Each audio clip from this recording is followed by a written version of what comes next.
the decision that you make. And the only time consequence is overthrown is when God intervenes with mercy. Help me slow my roll down because I'm already getting excited. But what I want you to know is we expect mercy to be given with every decision that we make, but that's not the order of God. Say divine order. Divine order says when you choose to step out in front of a moving locomotive, do not expect an angel to snatch you up out the way. Divine order says if you put yourself in harm's way, you're going to get hurt. Satan comes to tempt Jesus. Hey, why don't you cast yourself off this cliff? Didn't God say he'll bear you up? And Jesus said, Satan, you're a liar. It is written, thou shalt not tempt the Lord thy God. But as believers, we're living risky kind of lives because we're making choices and expecting God's mercy to overthrow the consequences. I feel like I need to walk a while. And I know I'm just not talking to you. God bless you, those who are tuning in by way of the internet. I'm talking to you too. So don't think that because you slept with that man and you didn't get pregnant the first time, so oh, nothing's fine. And you make a decision to sleep with him again. And no ringy ought be no dingy. You're not married to him. He's not giving you a legal name, but you got away with the first time. So don't think that my lifestyle choice is okay. Because when you sow fornication, you sow to the flesh. And anybody that sows to the flesh, according to Galatians, you're going to reap the corruption of the flesh.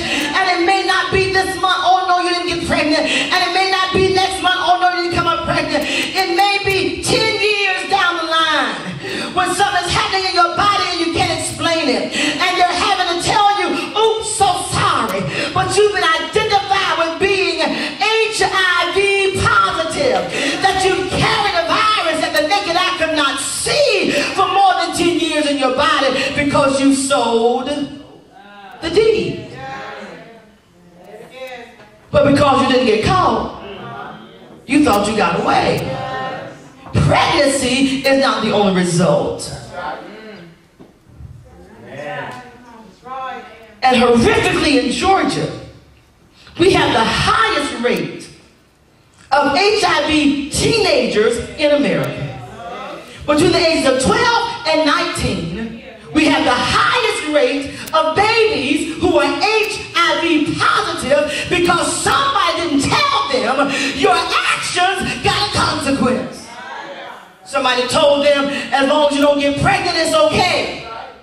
Well, then tell them you can sleep with him and you can sleep with her and not get up with a baby, but get up with the sentence of death for the rest of your life.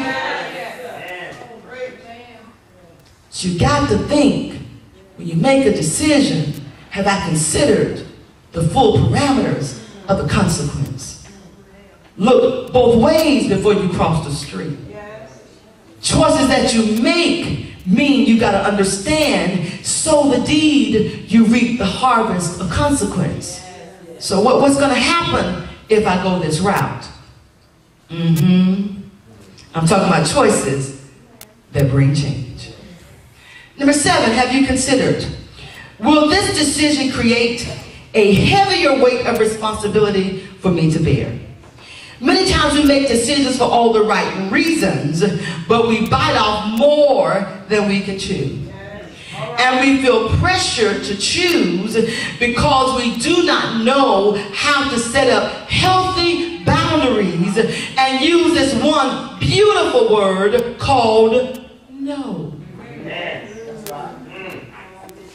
So will the decision that I make put me in a position to take on greater responsibilities that I'm equipped to handle? Can we go there? You know, you work job, 10-hour day, and yet you made a promise, I'll come by and help you out because I can use a little extra change. And so you get a job full-time and then a part-time job on the side. You know that without proper sleep, your blood pressure goes up. And so now you're dealing with high blood pressure, can't sleep, not thinking clear how to function on the job that's your regular full-time job, but you're in a bind now because you made a decision to help somebody out or to help yourself because you couldn't say no. Or maybe not even that deep, not even that heavy, maybe that heavy, not even heavy. You know you cannot afford to let someone use your car. It's your only mode of transportation. You had to go to work in that car, take care of family in that car, but because you want to help out a friend, I don't want them to think bad of me. I don't want them to say I didn't care. So when they ask, can I use your car? You relinquish your car in the hands of someone that doesn't have a car, not because they can't drive, but because they're not responsible. You let them take your car, they wreck your car, and got no insurance, and now you got no automobile, no transportation, no way to get back to work, and you say, oh God, I need a miracle. And he said, not today. You made a decision. And you didn't think about the consequences. Right. And now you got to bear the weight of responsibility. Do you hear where I'm coming from? Yeah. Choices. Choices. Consider the options by outcome. Choices. Question number 8. Will the decision please God, or will it please other people who don't care about what God thinks? Have you ever been in a situation where you had to deal with peer pressure? Peer pressure. It's a horrible thing. Because most folk who have no sense of security of who they are with themselves will go along with folks just to get along. Well, you don't take a stand, you don't make a right choice because you don't want to rock the boat. You don't want to have people saying that you're not with it, with the program. Lord help, we're not nearly in the Christmas season. But how many office parties during the Christmas seasons have taken Christians out of their testimony zone because they just went along to get along? Everybody was doing it, and so you did it too. And blew your holy witness up.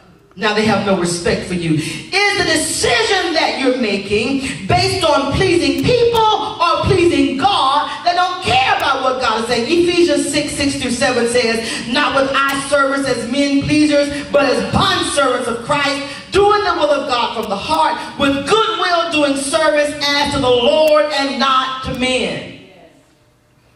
Oh, let me flip the script. Why do you do what you do? Some folks serve in the church. They can be recognized by men. Heart service, hard, H-A-R-T. Faithful, loyal, dedicated.